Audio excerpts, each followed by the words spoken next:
Hey, welcome back to 4 Willie D, and I'm Willie D. Alright guys, Merry Christmas! Hope you all had a great holiday. Today we're going to go ahead and finish up our drag link and tie rod for our CJ5, and we're going to do some more cutting, welding, and all that good stuff, so here we go!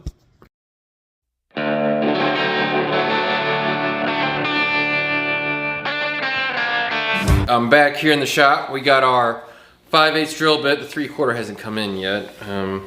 But that's okay because we don't really need the 3/4 that bad. But I really need was this 5/8 so I can drill out these knuckles and drill out the pitman arm, and we can start getting our Heim steering setup done. So, without ado,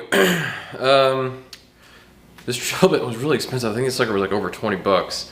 But I needed it, had to have it. We're gonna try to keep it sharp, keep some oil on it, keep it nice and cool, and we'll get you set up so you guys can see it.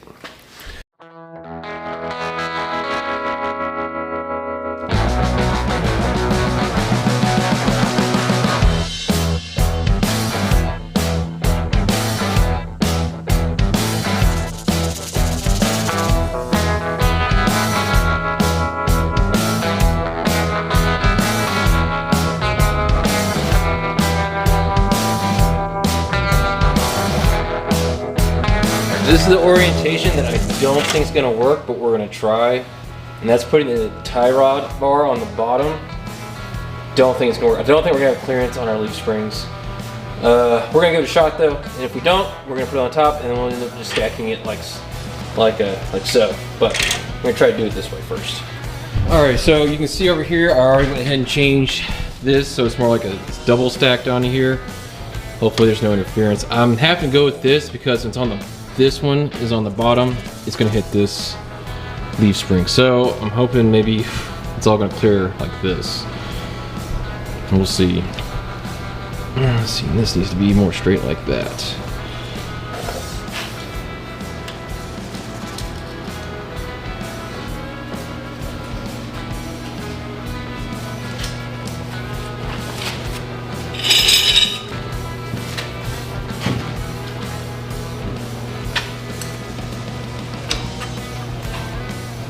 Alright, since we have these big giant 35-inch tires on here, I should be able to measure it pretty close because you know how kind of a fulcrum works, and a little bit down here, there's a lot out here, so I think as long as I get these two tires fairly close to where we need them, I'm not saying they're going to move a bunch on me, but that's okay.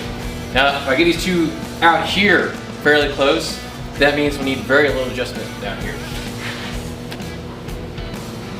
Oh wait, I'm not done.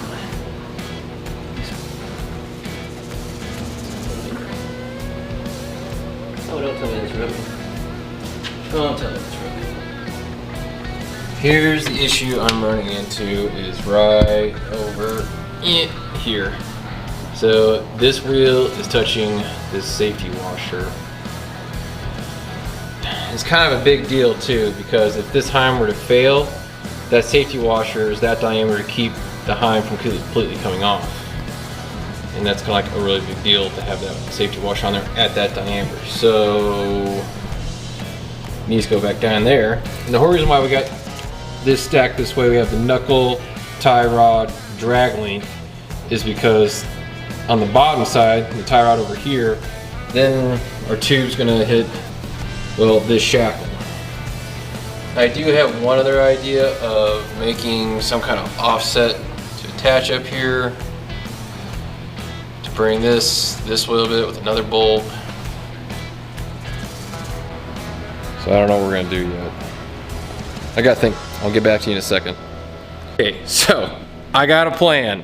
It's gonna be a lot more work, but it's gonna also fix some other issues that I was kind of worried about, regardless of this whole thing with the clearance in the tire.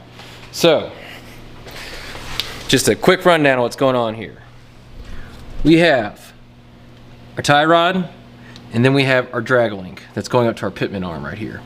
And this washer right here, our safety washer, this is hitting our wheel right here. So my plan is I'm going to take this piece of steel, and right here, well, here, I'll use more. And this right here is our kingpin. Can't remember if it's a kingpin or if that's a ball joint on these older Dana 25s. I think that's actually a kingpin setup. But regardless of that, we're going to remove these 4 bolts. You've seen there's actually a kit for this on Dana 60s that they make, where basically it goes on to here, and then it's a solid piece of steel that goes all the way up to here. What we're gonna do is we're gonna remove our drag link heim, and don't worry about that. We're gonna actually make a little spot over here with this piece of metal that's coming out, and we're gonna turn this into a double shear setup with the tie rod in on the top. So this is gonna do two things for us. It's gonna allow us to move the tie rod to the top, because when it was on the bottom, it wouldn't clear our leaf springs. So by doing this, we're gonna add strength. This is actually the number one thing I was worried about this entire setup, was actually the strength of the knuckle right here on this ear. And when we do this, this is no longer going to be the weak point. I think the weak point will actually be inside our knuckles here. It's not the greatest setup, and that's something we can tackle another day for strength. So, and I know you're probably thinking like, why are you doing all this when you could just done, you know, like an axle swap and been a lot cheaper and easier? Well, things happened, okay? Things happened. So, anyways, that's the plan. We're gonna make this piece to go on here, turn this into a double shear, and we'll relocate our drag link somewhere around here. I haven't figured that out yet. And we have to make sure we clearance it to get past our shock. So, let's get to work. Okay, so I went ahead and pulled out our kingpin. And this isn't a machine flat surface, so what I'm gonna do is, like, they came with washers, and what I'm gonna do is I'm gonna go ahead and just leave the washers on this side, and then it's gonna be our double shear plate we're making. So now that I got this off, what we can do is we're gonna take this piece right here, we're gonna put it on here, we're gonna revert, you know, back punch our holes, back our holes, stick this back in there, start trying to bolt this thing on there more or less, and cut away, I'm gonna kind of eyeball and cut away what I think I need to cut away. Once I try bolting it on there, see what all there is, and then basically start clearancing this piece until it fits. You ever had a project and you just had a lot of doubt in it all working out? Yeah, well, that's me right now.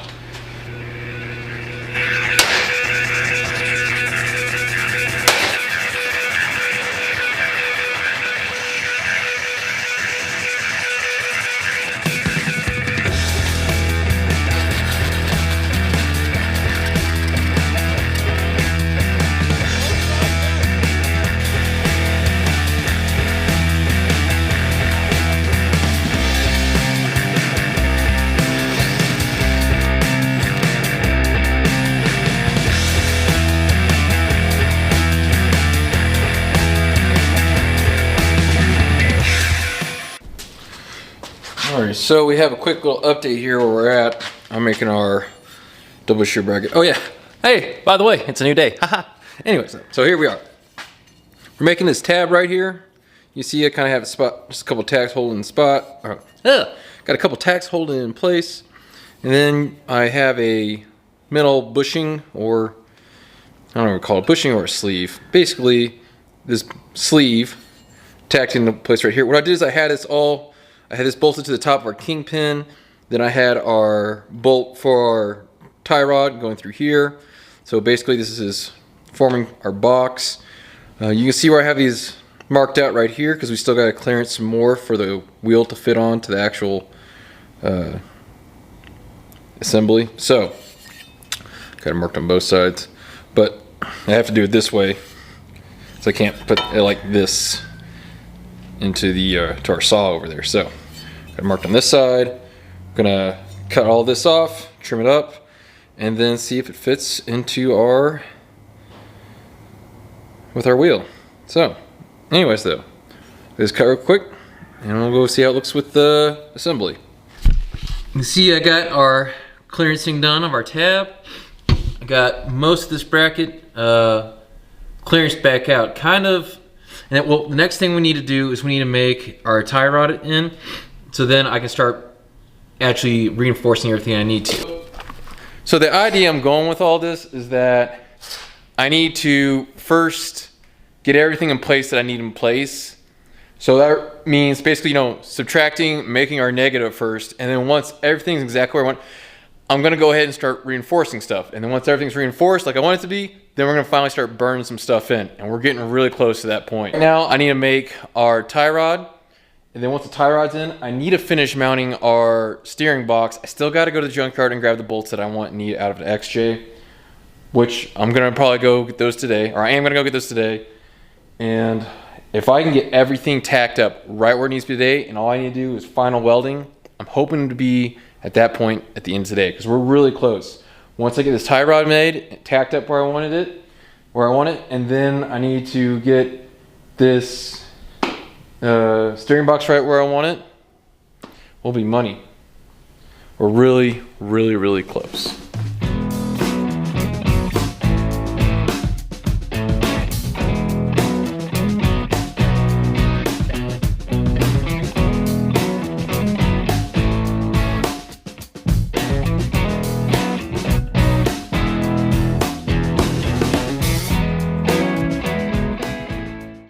I got everything here set up to weld.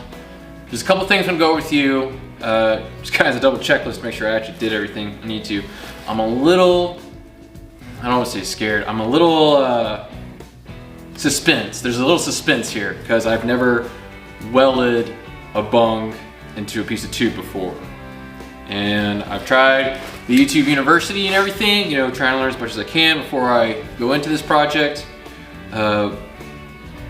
The very first thing that I noticed that anyone can make a mistake is actually putting in the wrong bung. And what I mean by that is, oh, there you see, this one has a real thin machine line in it. Means this one's left-hand thread, this one does not. So, the thing that can happen that can confuse or cause this whole project to go awry is if you were to use two left hands or two right hands in the same portion, which means there'll be no more turning it, causing it to lengthen in one way and turn it the other way to shorten the other way. If you had two the same on both sides and you use the right hinds, well, then what's gonna happen is the tube's just gonna move left and right.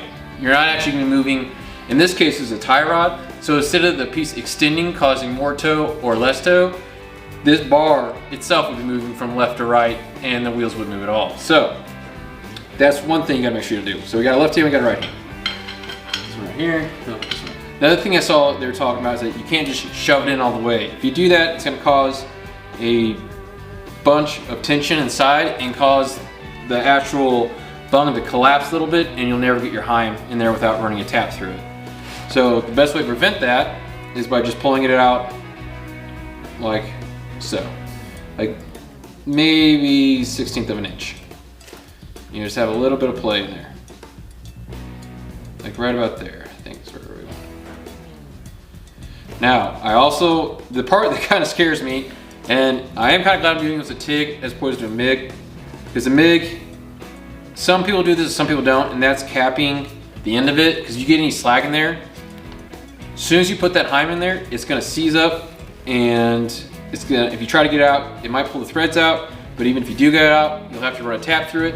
But you gotta remember, one is a left-hand thread, so it's a left-hand thread one, you'll have to have a left-hand thread tap. And it's kind of a whole thing. And I don't have a left-hand tap, so that's why this is a bit suspenseful. And while I'm doing this one first, because if it turns out I mess up this one, I'm going to the catalog and I'm ordering another one immediately. So, that's a couple things, got everything clean. I'm not gonna tell you that I know what I'm doing right now. This is all stuff that I've just heard from other people and their tips and tricks to do this job right. It sounds like, it doesn't look like this is that hard to weld. I know that I'm gonna have to do 2 passes with the TIG. I just can't feed enough material into it fast enough to do it in one, and I don't think you really wanna do it in one. You kinda wanna do like, it seems like a first one that's gonna have some undercutting, and a second one to kind of stitch over the top to make it nice and level. So, with that being said, we got our pieces right where we want it. We got everything clean. Let's throw down a weld.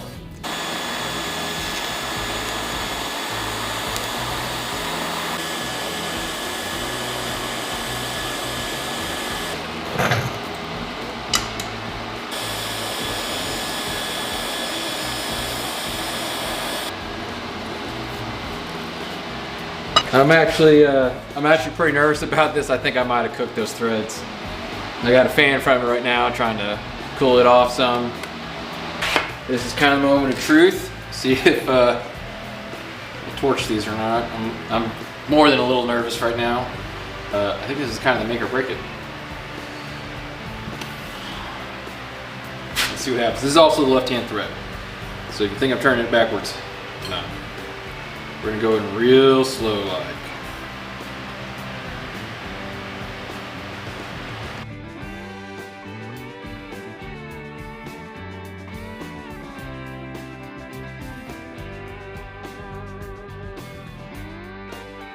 worrisome. I think in the future I might actually go ahead and buy a tap this size. I think it's like 3/4 by 20 thread, and get a right hand, left hand tap just for this job. Because there was definitely a little bit of junk or something in there that I was able to get out with the heim joint itself, but from what I've read, that's not a good idea, not the way to be doing it. So, yeah, with that being said, yeah, I'm gonna go ahead and do my stitch weld on this side, and then we'll weld in the other bone. Ha! Bit on that thing! Yeah!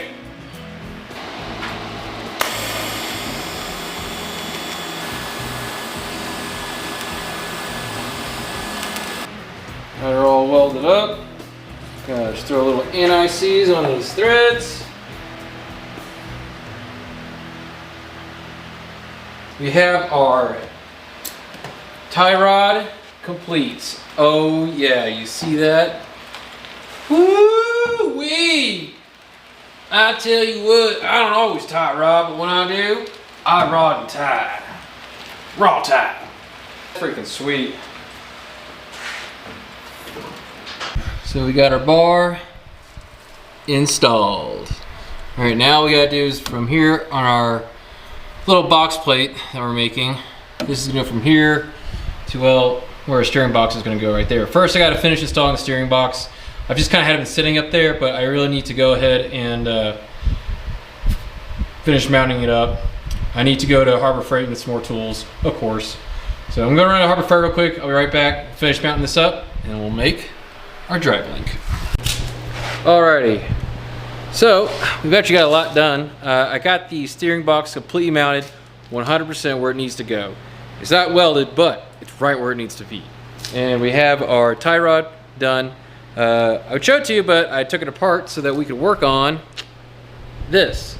So this is our boxed in knuckle right here. This is what our piece we're using to box in our knuckle. And I need to add reinforcement to it. So I actually cut this hole, or made this half moon shape with a 2.5 inch hole saw. Can't remember if I filmed it or not, if I showed you guys, but basically what I did was I punched a hole out here, then I went in with the bandsaw, and I made some quick cuts to basically make this for our shop. So to reinforce that, since we used a 2.5 inch hole saw, it means it's a 2.5 inch radius, which means we can use 2.5 inch tube.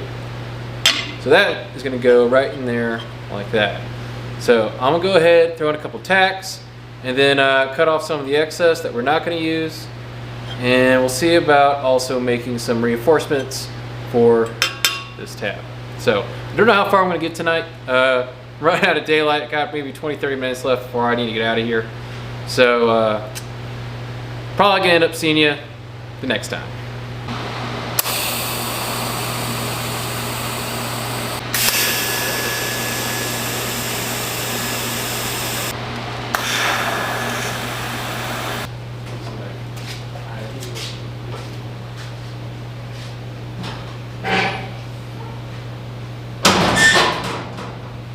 Yeah.